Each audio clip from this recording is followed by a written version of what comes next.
Hello friends, BPSC TRE 3.0 का exam खत्म हो चुका और रिजल्ट भी आ चुका।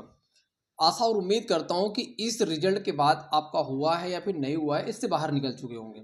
बहुत सारे लोग जिनका नहीं हुआ है वो उससे, क्योंकि 2 से 3 दिन 4 दिन बीत चुका है और आप इससे मुझे क्योंकि मैं पूरी आशा और उम्मीद के साथ इस वीडियो में बोल सकता हूँ कि आप इससे बाहर निकल चुके होंगे। कहीं ना कहीं आपके दिमाग में होगा, लेकिन इससे बाहर निकलना है। ये इस तरह से था कि आपको कहीं ना कहीं ऐसा समझ लें कि पुराने प्यार की तरीके से था, इसको भूल ही जाना है आपको। अब वो काम करना है आपको नेक्स्ट स्टेज पे, इन द सेंस कि 4.0 जो आने वाला है, क्या बीत गया पास्ट को भूल करके अपने फ्यूचर के बारे में सोचना है कि क्या आने वाला है, क्या प्रेजेंट में चल रहा है उस पर काम करना है और प्रेजेंट के काम के माध्यम से अपने फ्यूचर को बदला जा सकता है। इसका जीता जागता प्रत्यक्ष प्रमाण बहुत सारे लोगों ने करके दिखाया है। 4.0 के लिए आपको शुरुआत कहाँ से करनी है, इस वीडियो में बेसिकली मैं ये बताने वाला हूँ। 4.0 की शुरुआत कैसे करनी है। अगर आपने 3.0 का दिया था या फिर आप बिगिनर हो गए कि आपने 1.0 या फिर कोई एग्जाम नहीं दिया होगा, शुरुआत कैसे करनी है आपको। 3.0 का अगर आपने एग्जाम दिया है दैट्स गुड, अगर आपने नहीं दिया है तब भी दोनों लोगों को करना क्या है कि आपको पेपर को उठा लेना है। पेपर को उठाना है और बहुत अच्छे से एनालिसिस करना है। सारा दिन लग जाए कोई बात नहीं, 3 घंटा 4 घंटा 5 घंटा जितना भी लगे लग जाने दो। 1 दिन लग जाए, 2 दिन लग जाए, 3 दिन लग जाए, आराम से बैठ के एनालिसिस करना है। सवाल ये उठता है कि तुम 2 दिन 3 दिन बोल रहे हो एनालिसिस का, आखिर करना कैसे है। देखो, एनालिसिस करने का तरीका बेसिकली क्या करना है। अगर आपने पहले दे रखा है 3.0 तो आपका 2 नंबर 4 नंबर 5 नंबर 10 नंबर से नहीं हुआ, कोई बात नहीं। मेरा ही बहुत सारे एग्जाम में नहीं हुआ था, इसमें ये कोई नहीं कि हाँ पहली बार में दिया उसमें हो गया, कोई जादू नहीं है, ना कोई ऐसा सिस्टम होता है। कुछ लोग का अलग एक लक फैक्टर्स होता है, बहुत अच्छी उनका भाई प्रिपरेशन होती है, एजुकेशन स्कूलिंग बहुत अच्छी होती है, तो ऐसा भी होता है कि पहला एग्जाम ही देते लोग हो जाता है। अब हम जैसे एवरेज बच्चे जब एग्जाम देते हैं तो कई बार फेल होते हैं, उसके बाद सिलेक्शन होता है। तो करना क्या है एक्चुअल में, आपको एनालिसिस करने का बेहतरीन तरीका क्या होना चाहिए। अगर आपने पेपर दिया है इसके पहले या फिर नहीं दिया है तो क्या करना है, पेपर को रखना है आराम से। जो नहीं दिया उनको बताऊंगा, अभी वेट करना। जिन्होंने दे रखा है आप समझो कि एक्चुअल में आपने गलतियां कहाँ कहाँ की। अब सवाल ये उठता है कि आखिर गलतियों को पहचानेंगे कैसे। मान लीजिए कि मैथ में 16 क्वेश्चन थे, रीजनिंग में 16 क्वेश्चन थे, जो आपकी जियोग्राफी थी, जो भी जितने भी क्वेश्चन रहे हों, क्योंकि फिक्स तो है नहीं बीपीएससी टीआरई का पीआरटी की। आप उस पेपर को क्या करो, बेसिकली बहुत अच्छे से एनालाइज कर लो। बहुत अच्छे से एनालाइज करने का मतलब ये आराम से आप लिखो कि यार इसमें पॉलिटी में 12 क्वेश्चन पूछे गए, जो भी पूछे गए हो 12 क्वेश्चन पूछे गए, मैंने 4 सही किया 6 सही किया, अब मेरे को इतने नहीं आ रहे हैं। अगर उस पार्ट में 16 में अगर आपके 10 क्वेश्चन सही जा रहे थे, इसका मतलब आपकी तैयारी उसमें है अच्छी है। समझ लेना ध्यान से जो बोल रहा हूँ, फिर से सुन लेना अगर ना समझ में आए। अगर 16 में आपके 10 क्वेश्चन सही जा रहे थे, मान लो पॉलिटी के सपोज 16 क्वेश्चन थे, मैथ के 16 क्वेश्चन थे, अगर आपको उसमें आपके 10 क्वेश्चन के आसपास 9-10 क्वेश्चन सही जा रहे हैं, इसका मतलब आपकी तैयारी उसमें बढ़िया है। अब आपको उसमें करना क्या है, उस पार्ट में मैं पार्ट के माध्यम से पूरे सिलेबस को डिफाइन कर रहा हूँ। अब उसमें आपको करना क्या एक्चुअल में कि आप उसको उठाओ आराम से, उसको ठीक है रिवाइज करते रहना इन फ्यूचर। अब देखो कि दूसरा पार्ट क्या है। दूसरा पार्ट आपका हो सकता है कि साइंस हो। साइंस में देखो कि यार साइंस में मेरा क्या फिजिक्स वीक है, या फिर फिजिक्स के कितने क्वेश्चन पूछेगा मैं कितने बना पा रहा हूँ, या फिर केमिस्ट्री वीक है तो केमिस्ट्री में कितने पूछेगा मैं कितने बना पा रहा हूँ। बायोलॉजी ज़्यादा क्वेश्चन आते हैं तो बायोलॉजी में कितने पूछेगा और कितने बना पा रहा हूँ। इन चीज़ों पर अगर आप काम करोगे तो आप देखोगे कि आपका बहुत अच्छे से अपने आप में ही चीज़ों का बहुत बेहतरीन तरीके से करना सीख जाओगे। क्योंकि सेल्फ एनालिसिस करना बहुत जरूरी है। जब तक आप अपनी सेल्फ गलतियों को नहीं समझोगे ना, तब तक आप किसी भी परीक्षा को एग्जाम को क्लियर नहीं कर सकते हो। क्योंकि देखिए कोई भी कोर्स परचेज करने से आपका सिलेक्शन नहीं होता है, ये इस बात को आप फिर से समझ लो।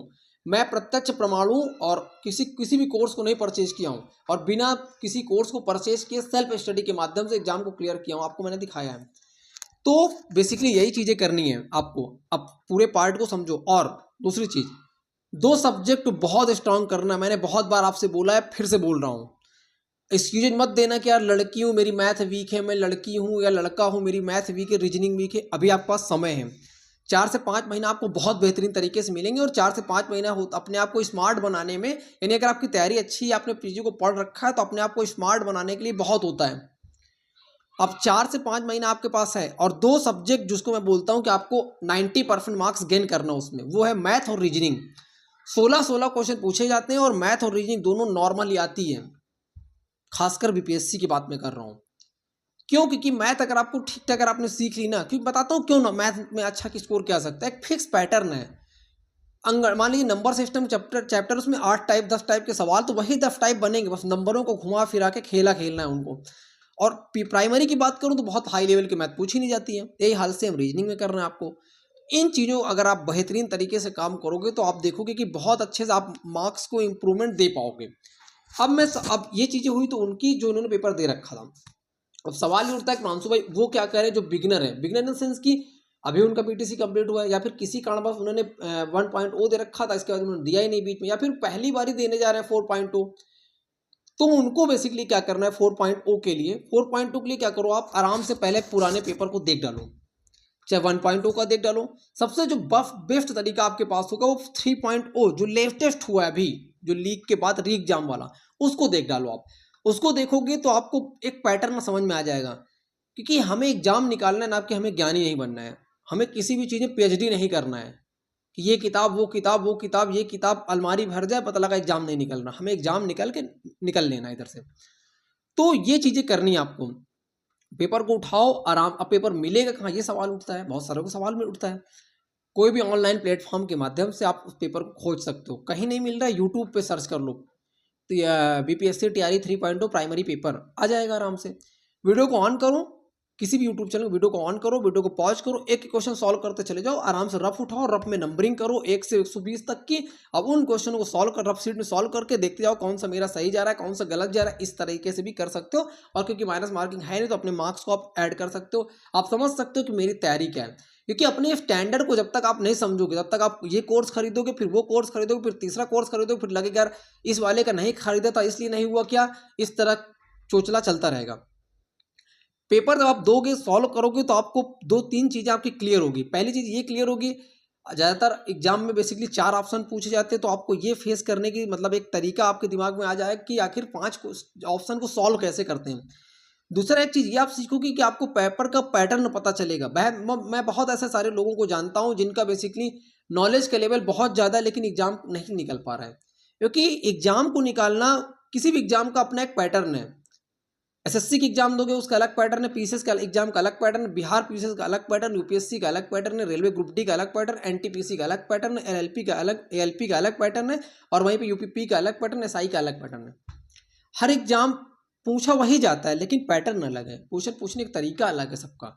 तो उन चीज़ों को समझना बहुत ज़रूरी है। जब तक आप ये नहीं समझोगे तब तक आप देखोगे कि आपका ना मार्क टेस्ट में मार्क्स इंक्रीजमेंट देखने को मिल रहा है, ना और भी सारी चीज़ें हो रही है। ये चीज़ें करो आप 3 से 4 दिन के अंदर, आप देखो। और पुरानी चीज़ों को दिमाग से निकाल देना। मैं हमेशा एक चीज़ करता हूँ, मैंने बहुत बार बताया, मैं फिर से बोल रहा हूँ, चीज़ों को रिपीट कर रहा हूँ।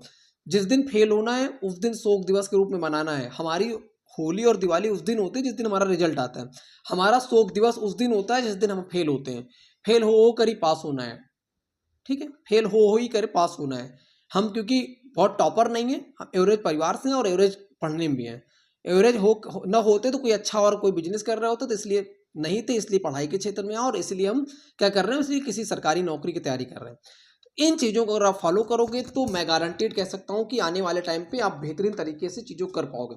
फिर भी अगर आपके दिमाग में कोई डाउट्स बचता है कि यार इन चीज़ों को कैसे करें, ये कैसे करें, तो आप जरूर कमेंट करना, मैं जरूर चीज़ों को क्लियर करने का प्रयास करूंगा। और इस चैनल पर अगर आप नए तो चैनल सब्सक्राइब कर सकते हो। Thank you watching for my video.